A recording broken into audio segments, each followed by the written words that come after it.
What is your position on same-sex marriage, and what would you do about this issue once in Congress?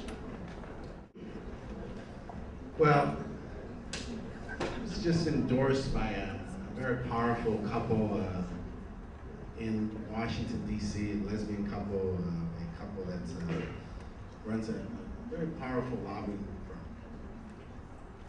To your question. My response to her, she said, well, why should I endorse you? What's your position on LGBT issues? Right? I'm going to say something may not be popular for everyone, but it's the truth, it's the fact of the matter. I told her, look, what straight man do you know in this country who raised $1 million for a Latino AIDS awareness project? So that we would have a sensitivity and an awareness of AIDS in our community.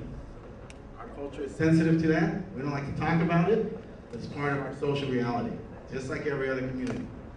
I said, what person do you know that's been working with other countries on that issue? What person do you know that stood up on the state senate in defense of gay marriage and had his words taken verbatim and published in gay and lesbian journals in the state?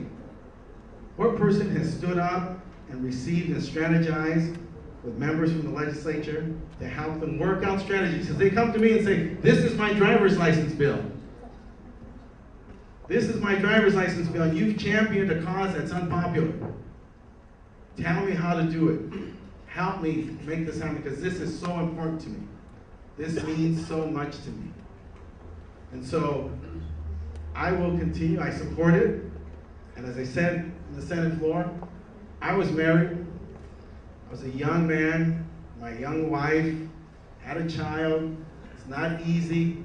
Marriage isn't easy. But let me tell you, if I had any issues with my marriage, and I love my wife so much, I never was threatened in my marriage by another gay man being married or another gay woman being married. They've never had an impact on my ability to be married. This is a civil rights issue that is, like examples prior in our history, that it's going to happen. But we cannot stop and we can't be complacent. It's not our job to take away rights from someone else. That should never happen. What we need to be doing is organizing to make sure that we are talking to our own families on this issue. I can tell you the 2-hour conversation I had with my mom about this issue, and I still don't know if I convinced her. This is a serious issue that, again, we cannot just stand and say we're for it. We have to engage people. It is going to be a long fight, a long struggle. It is going to be like the struggles of before, the Chicano rights movement. It's going to be like the civil rights movement. It's going to be like the movement that allowed a person with the colored skin of our president that only had a 3/5 vote before to be able to pass legislation, to be able to be elected with 3/5 of the vote in this election. That's the way we're going to do it. It's going to take time, but we have to work really hard. And I'm not just going to sit here and just say I stand for it. We need to engage our community. It's in our families, in our very own families. And we need to understand where is the root. And we need to stop the hatred and make sure that we are advocating for the right legislation and we don't strip rights from anyone, from any minority group. Thank you.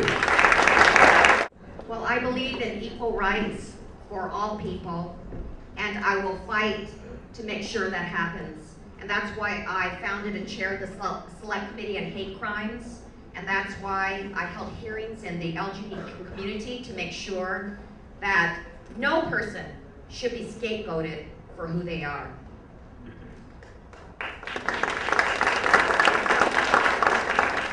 And that's why I was a co-author, both times, of the Marriage Equality Bill.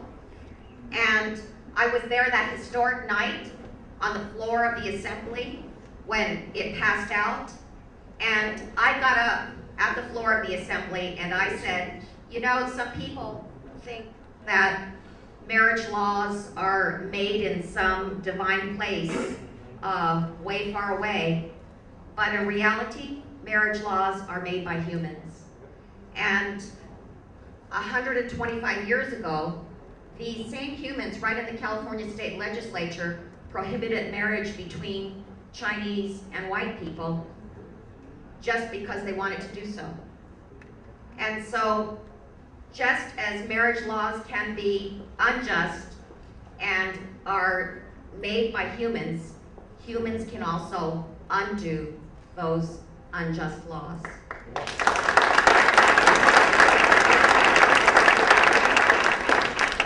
You know, I've had people in the community question me quite a bit on my stance, and they have even picketed me. But what I tell them is that I believe very strongly in equality for all people. And when I see a hate crime against a person of one group, I cannot sit there and say that we should fight against that particular hate crime and not fight against the hate crime for another group. If we are fighting for civil rights for one group, we must fight for the civil rights of all people.